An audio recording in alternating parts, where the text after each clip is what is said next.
নদীর পাড়ে এক ধূর্ত ও লোভী বক বাস করত। নদীটি ছিল মাছে ভরা। বকটি ছিল বড্ড অলস, তাই সে কষ্ট করে মাছ শিকার করতে চাইত না। সে একটি ফন্দি আঁটল।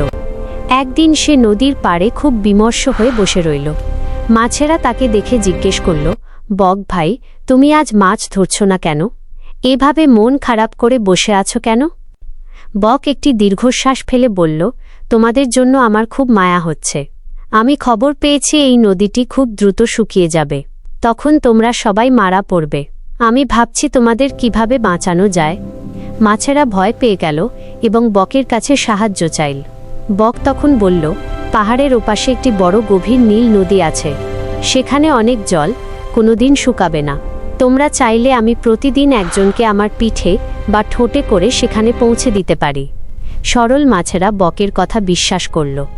বক প্রতিদিন একটি করে মাছ নিয়ে উড়ে যেত, কিন্তু সে কোনো নদীতে যেত না, বরং পাহাড়ের ওপর একটি বড় পাথরের ওপর বসে মাছটিকে খেয়ে ফেলত।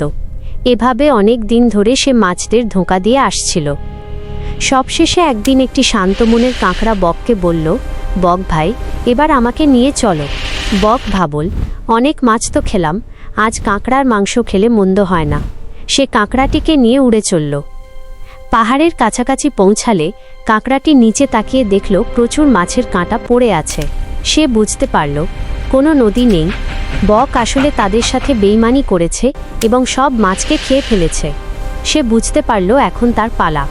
কাঁকড়াটি ভয় না পেয়ে